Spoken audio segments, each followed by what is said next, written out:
we are 2 sleeps away from the baseball season. Can't wait. What are you most excited about? Besides your Yankees, are you excited to see storylines? Just to see, what the Yankees do. Is Soto going to deliver? Is Shohei? Just so many big names and big stars developing. There's always a surprise team that just rides on chemistry. Surprise players that have breakout seasons.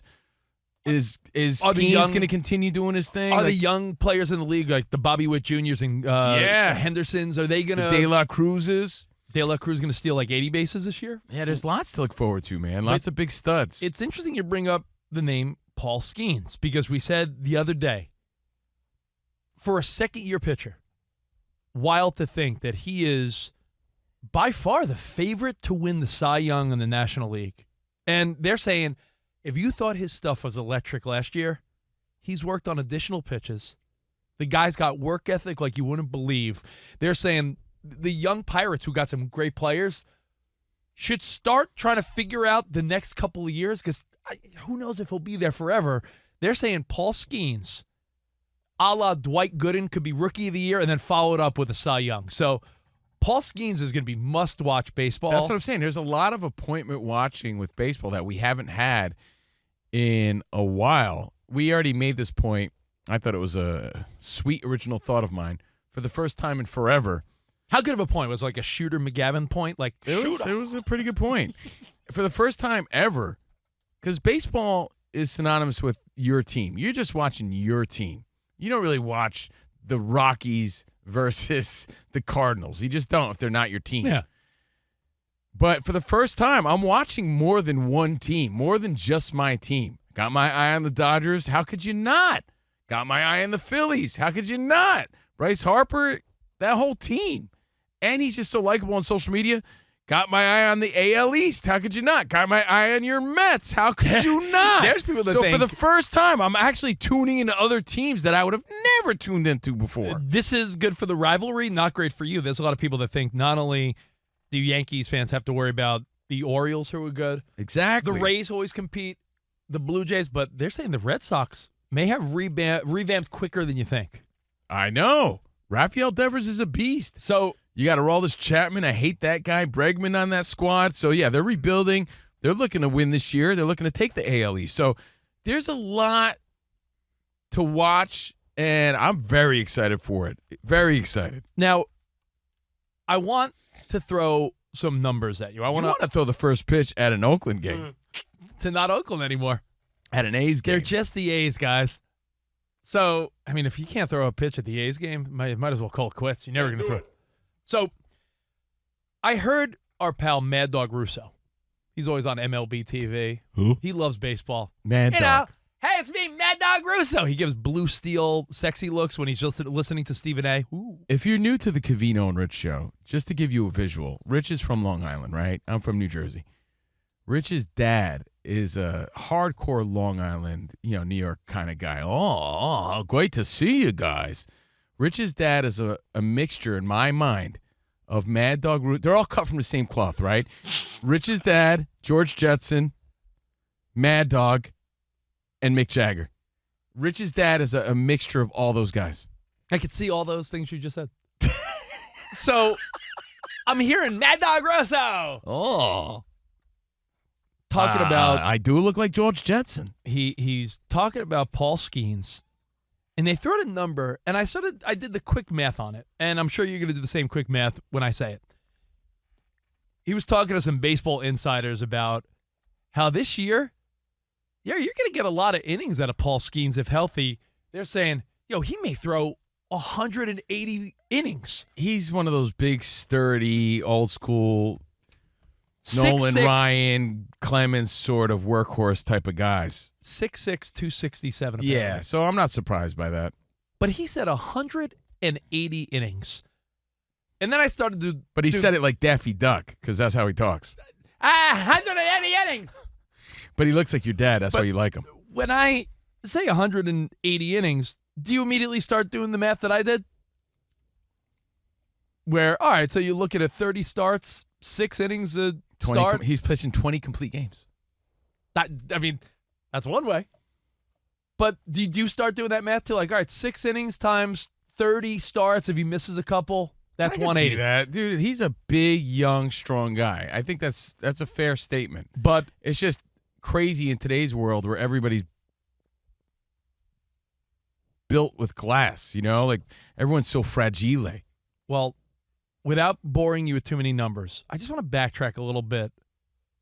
This is a version of This Is Our Life Baseball Edition. Mm-hmm. Because when you said 180 innings from a young dude like Skenes, that almost felt like you're pushing it, right? Like, whoa, 180 innings. That's a lot. I want to go back 10 years at a time over the last 50, 60 years of baseball and just give you the league leader in innings pitched, just to show you how we have grown to just accept the fact that pitchers go 5 or 6. Mm-hmm. Game changed. This past year. Middle reliever became a bigger deal. This past year, Mm-hmm. the 2 league leaders in innings pitched, Logan Webb and Gilbert on the Mariners, just over 200, 204 and 208.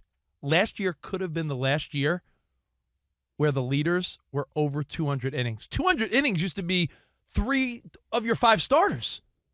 Let's go back to 2015, 10 years ago. Okay. I'm giving you the league leaders.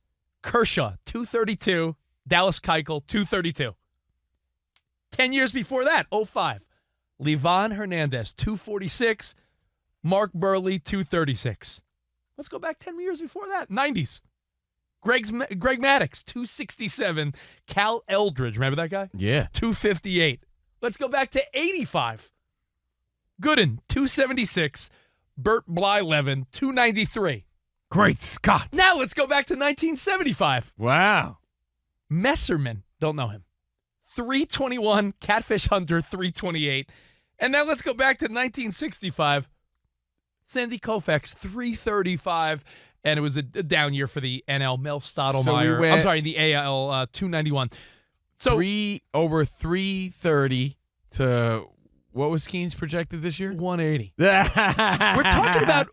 That's so funny, and we're making a big deal about it. But listen, I know the game has changed, and I'm not an old guy, so it's not like I was even alive in the 60s it's or a 70s. matter of so many things, Rich, and we've had these conversations over and over again. It's the middle reliever, how the game has changed. It's also conditioning, right? More injuries than ever before, and investment reasons. You don't want to push these guys to those limits, but conditioning is something that is discussed, but really isn't talked about enough. I talk about it with my friends and family.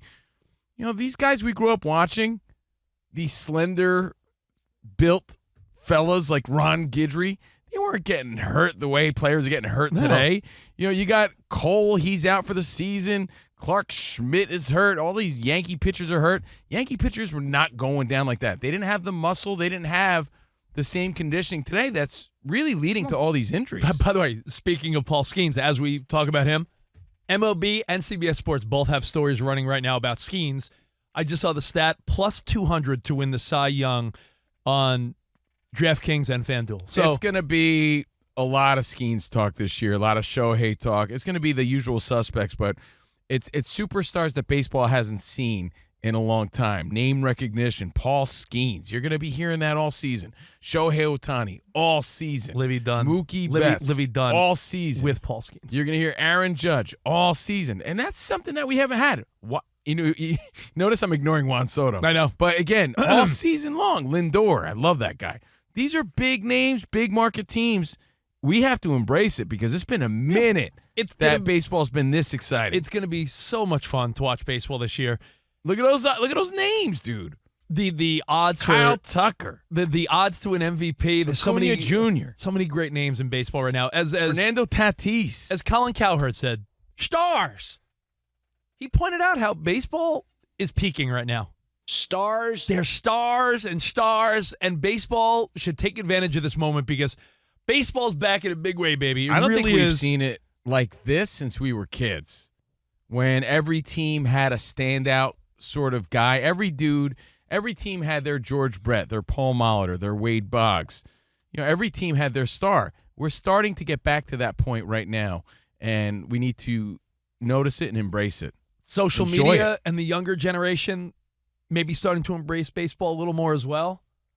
But I just wanted to throw that innings stat out there.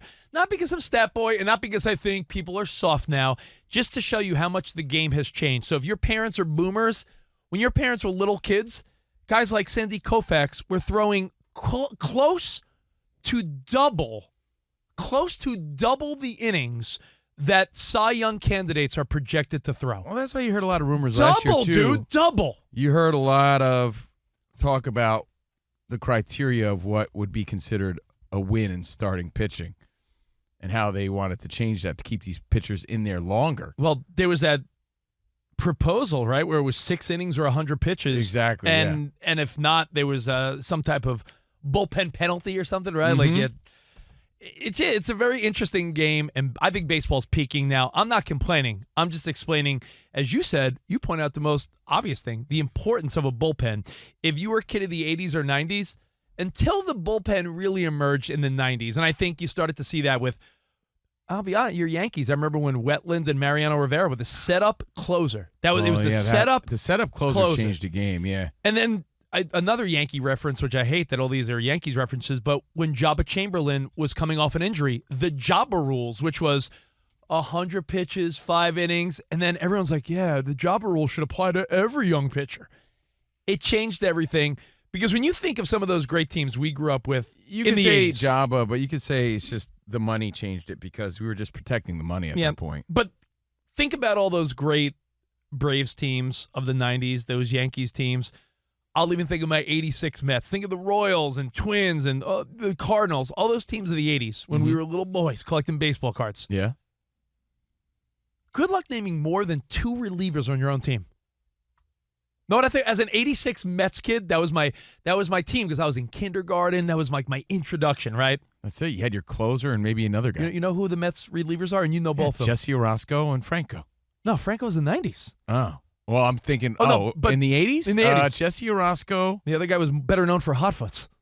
Oh, McDowell? Roger McDowell. You lived in New York your whole life until recently. You couldn't think of another reliever because other than the Yankees, I remember they had Wetland and Mariano. That was the 90s. So 80s, what, Rigetti and who? I don't know. Because I watched the Yankees, I couldn't tell you. Pick a random game from, let's say, 87, right? There could be a starter that went 7 or 8 and gave up 7 runs because they just were like, yeah, your game. Yep. So it's on full display. My prediction. Again, it starts in 2 days. My prediction. It's not the boldest, craziest prediction, but I bet this is the first year where in the AL or NL, it's going to be the first season ever, other than the strikes shortened season for all the stat boys out there. Other than the strikes shortened season. 94. This will be the first time ever that the AL and NL innings leader is under 200. I don't think anyone's thrown 200 innings this year. Last year, 204 and 208. It's not trending up. And now there's a lot of teams. Danny, your Dodgers, would you be shocked if they stuck with a 6-man the whole season? Not at all. I think they should.